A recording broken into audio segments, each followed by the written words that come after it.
आज का हमारा टॉपिक है assumption of classical physics. Classical physics energy को कंटिन्यूअसली डिस्ट्रीब्यूटेड मानती है, राइट।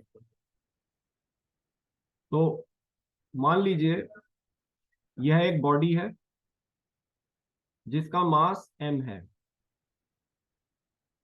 सपोज ये बॉडी वेलोसिटी v से ट्रेवल कर रही है, तो इस बॉडी की जो काइनेटिक एनर्जी होगी वो दी जाएगी एज हाफ mv²। ना क्योंकि इस बॉडी की वेलोसिटी कंटिन्यूअसली चेंज हो रही है, राइट। यहाँ कंटिन्यूअस चेंज से हमारा मतलब है कि वेलोसिटी कोई भी वैल्यू अटेन कर सकती है।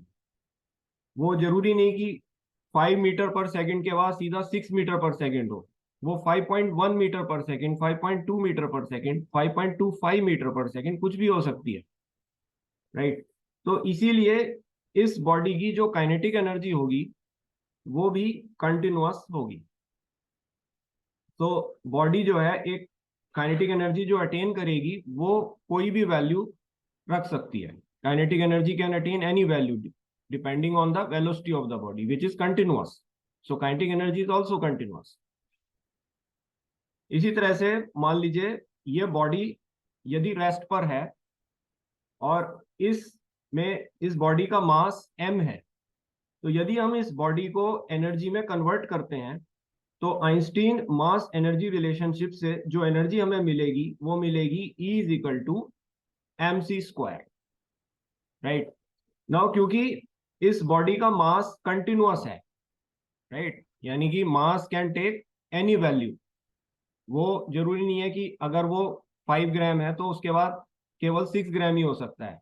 It can take 5.1, 5.15, any value, any real number जो है वो वैल्यू मास की हो सकती है। तो मास एक कंटिन्यूअस वेरिएबल की तरह से है, हो सकता है। तो इसीलिए इस बॉडी की जो एनर्जी है वो भी कंटिन्यूअस होगी, राइट, बिकॉज मास कंटिन्यूअस है। तो क्लासिकल फिजिक्स कहती है कि यदि बॉडी मोशन में है, राइट, जैसे पहला केस है कि बॉडी मूव कर रही है, राइट, या बॉडी रेस्ट पर है, राइट, तो दोनों केसेस में जो भी एनर्जी बॉडी पोजेस करती है अपने मोशन के कारण या जब वो अपने मास के कारण, राइट, वो दोनों एनर्जी कंटिन्यूअस होती हैं, राइट, यानी कि वो कोई भी वैल्यू एनर्जी ले सकती है। सो ये क्लासिकल फिजिक्स का एजम्पशन होता है कि ये एनर्जी को कंटिन्यूअसली डिस्ट्रीब्यूटेड मानती है, राइट।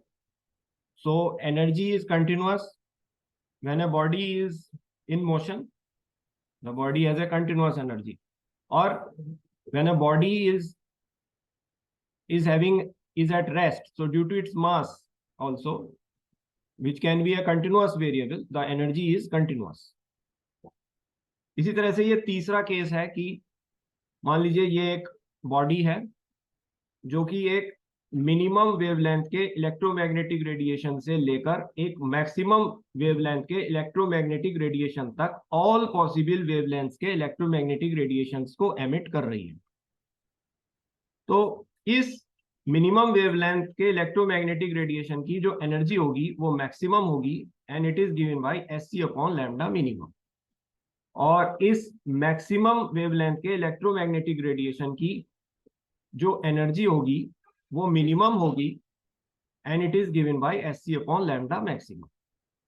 तो इस तरह से दो एनर्जीज, एक मिनिमम एनर्जी से लेकर एक मैक्सिमम एनर्जी तक,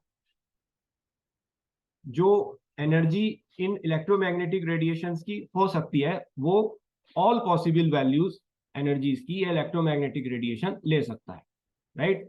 तो एक मैक्सिमम मिनिमम एनर्जी से लेकर एक मैक्सिमम एनर्जी तक ये electromagnetic radiation all possible energy values को ले सकता है। तो क्लासिकल फिजिक्स इलेक्ट्रोमैग्नेटिक रेडिएशन में एनर्जी को कंटिन्यूअसली डिस्ट्रीब्यूटेड मानती है, राइट। इन इलेक्ट्रोमैग्नेटिक रेडिएशंस में जो भी एनर्जी है वो कंटिन्यूअसली डिस्ट्रीब्यूटेड है, राइट। तो ये क्लासिकल फिजिक्स का एजम्पशन है, और ये ही हमारी इनिशियल फिजिक्स थी जब तक क्वांटम मैकेनिक्स डेवलप नहीं हुई थी, कि एनर्जी को, कोई भी बॉडी यदि वो मोशन में है तो उसकी एनर्जी कंटिन्यूअस होगी, यानी कि वो कोई भी वैल्यू ले सकती है। इसी तरह से अगर बॉडी रेस्ट पर है और उसके मास को हम एनर्जी में कन्वर्ट करें तो वो भी कंटिन्यूअस वैल्यू एनर्जी ले सकती है, डिपेंडिंग ऑन द मास, जो कि एक कंटिन्यूअस वेरिएबल हो सकता है।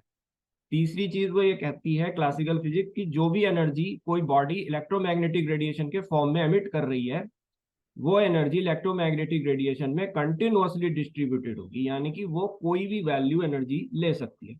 सो ये क्लासिकल फिजिक्स का एजम्पशन है।